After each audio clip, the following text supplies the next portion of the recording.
Hey guys, I am Hina Jaisingani and welcome to Legal Kaksha by HJ। आज मैं आपको बताने वाली हूँ कि REI एग्रो लिमिटेड जो कंपनी है वो लिक्विडेशन में जा चुकी है। क्या मैं कह सकती हूँ कि ये वाइंडिंग अप में जा चुकी है, इंसॉल्वेंसी में जा चुकी है या फिर डिसोल्यूशन में जा रही है?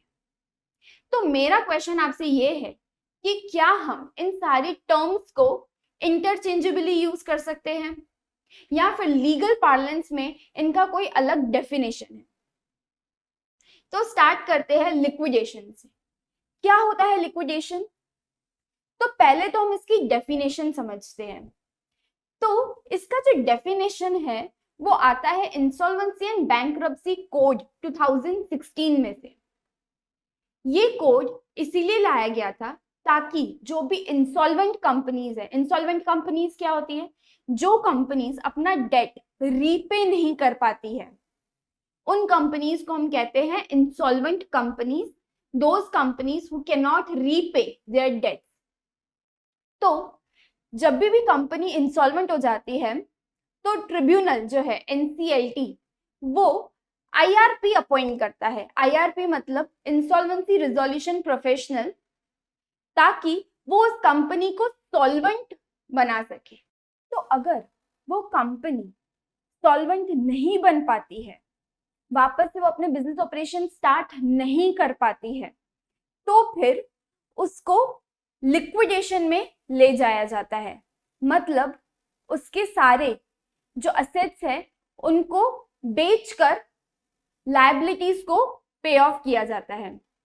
तो हर कोई क्रेडिटर्स अपने क्लेम्स बताता है लिक्विडेटर को और फिर लिक्विडेटर सारी की सारी असेट्स बेच देता है और उन सारे क्लेम्स को रीपे कर देता है।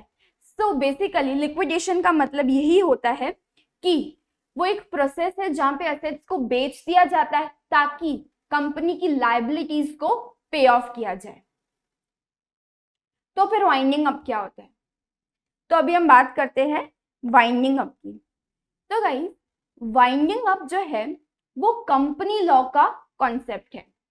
लिक्विडेशन जो कॉन्सेप्ट है वो है इंसॉल्वेंसी एंड बैंक्रप्सी कोड का कॉन्सेप्ट। वाइंडिंग अप जो है वो कंपनीज एक्ट 2013 में डिफाइन किया गया है। तो कंपनीज एक्ट ऐसा कहता है कि कंपनीज एक्ट का winding up is equals to liquidation of IBC। अब जब दोनों टर्मिनोलॉजी सेम है तो फिर अलग अलग क्यों बताया गया है? तो उसका रीजन नेक्स्ट स्लाइड में दिया हुआ है। वाइंडिंग अप गाइस दो तरीके से होता है। एक होता है वॉलंटरी वाइंडिंग अप, दूसरा होता है winding up by tribunal. Voluntary winding up में क्या होता है कि कंपनी सक्षम है, कंपनी अपना बिजनेस कैरी ऑन कर पा रही है, उसका फाइनेंशियल स्टेटस जो है वो इंटैक्ट है, फिर भी उसको अपना जो बिजनेस है वो बंद करना है, तो वो जाती है वॉलंटरी वाइंडिंग अप में। उसमें यही कंडीशन होती है कि उसकी जो लायबिलिटी है वो 100% पे ऑफ हो जानी चाहिए। 80% क्रेडिटर्स को पे किया, 20% को नहीं किया, ऐसा सिनेरियो इसमें नहीं चलेगा। जब भी आप वॉलंटरी वाइंडिंग अप में जाते हो तो आपकी 100% लायबिलिटीज पे ऑफ होनी चाहिए, तभी आप वॉलंटरी वाइंडिंग अप में जा सकते हो। अब आता है वाइंडिंग अप बाय ट्रिब्यूनल। तो जब भी कंपनी पे ऑफ नहीं कर सकती और उसको क्रेडिटर्स को पे करने का पैसा नहीं है, तो फिर वो एप्लीकेशन करती है ट्रिब्यूनल में कि हमको हमारी कंपनी बंद करनी है। उसे कहते हैं वाइंडिंग अप बाय ट्रिब्यूनल।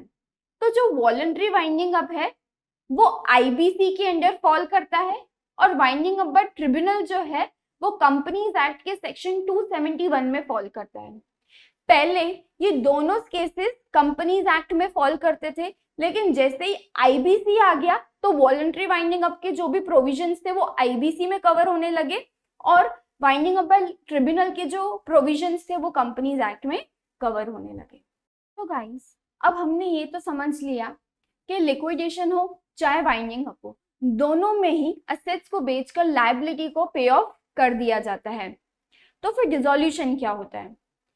तो dissolution is the secondary step.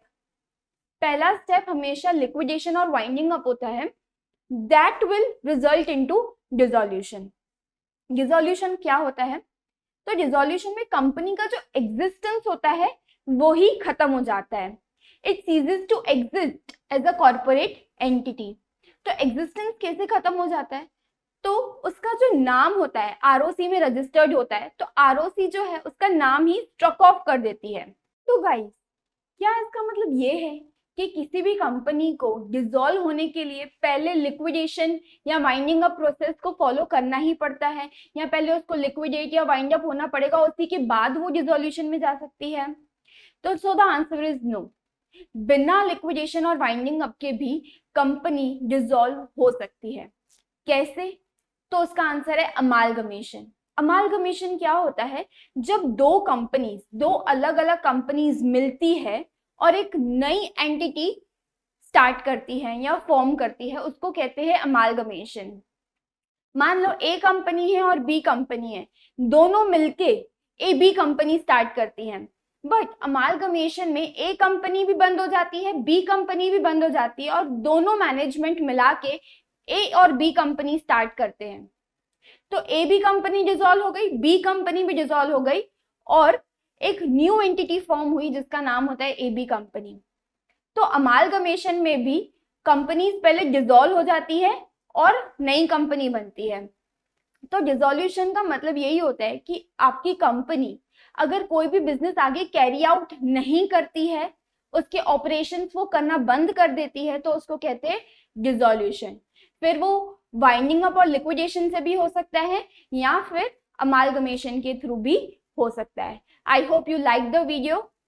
Stay tuned for more such videos.